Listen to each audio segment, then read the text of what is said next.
Alain Gavant est notre invité, donc vous êtes le vice-président de l'association L'Autre Cercle. Bonjour. Bonjour. Vous êtes donc engagé contre la LGBT-phobie dans l'univers professionnel, c'est comme ça Tout qu'on à le fait. dit.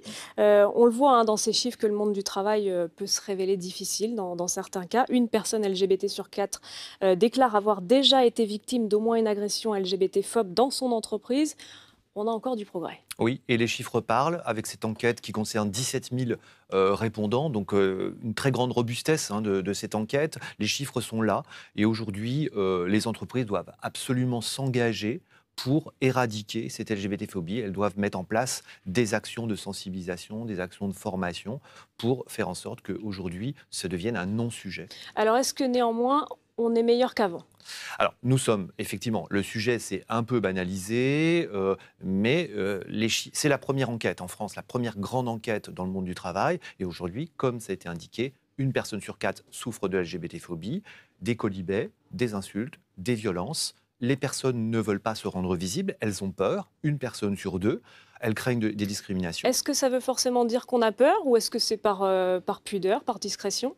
Alors, en fait, la question de la visibilité, c'est effectivement la question des craintes, des peurs, mais c'est aussi le fait de raconter sa vie normalement, comme vous, lorsque vous revenez de week-end, vous parlez de votre week-end avec vos enfants ou avec votre mari, eh bien, les personnes LGBT ont le souhait de faire exactement la même chose. Finalement, on parle souvent de sa vie privée dans l'environnement de travail, et c'est ce qui est impossible, c'est cette invisibilité qui est imposée aux personnes LGBT+.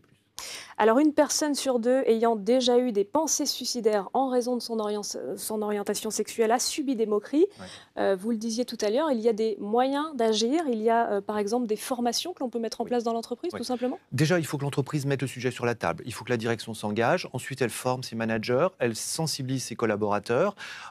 L'enjeu, c'est un enjeu de bien-être au travail et de risques psychosociaux, si on peut dire, puisqu'il y a effectivement des conséquences graves pour la santé mentale des personnes. Donc, tout ce dispositif, au même titre que les autres thématiques de diversité, l'égalité professionnelle, le handicap, eh bien, les entreprises doivent mettre en place des outils pour éradiquer cette discrimination. Alors, on note que les entreprises signataires de la charte d'engagement LGBT, donc elle n'est pas forcément connue par tous, sont mieux classées. Quelle est cette charte et qu'est-ce Alors, qu'elle préconise ? c'est une charte qui a été signée par 140 organisations de Dont grandes France entreprises, Télévisions, on peut le dont dire. France Télévisions, de grands groupes français, internationaux, sur le territoire français. Et il y a bien un écart significatif. Les entreprises qui se sont engagées, eh bien, dans ces entreprises, il y a moins de discrimination, plus de visibilité des personnes LGBT+, donc ce qui montre l'intérêt, effectivement, d'un tel engagement. Alors, est-ce qu'elle peut présenter un avantage concurrentiel sur les autres, par exemple au moment du recrutement ?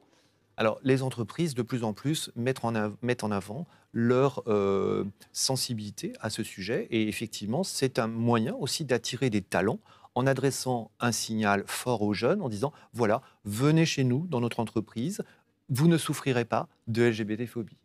Je ne sais pas si ça figure dans l'enquête, mais est-ce que cette application d'une telle charte peut avoir aussi une incidence sur les autres discriminations, telles que le racisme ou d'autres discriminations ? Alors, en fait, en général, ce que nous constatons, c'est que parmi les signataires, ces entreprises sont souvent engagées sur d'autres thématiques. C'est souvent un critère qui s'emboîte dans une politique diversité plus globale, et c'est ce qui fait aussi la force d'une telle démarche.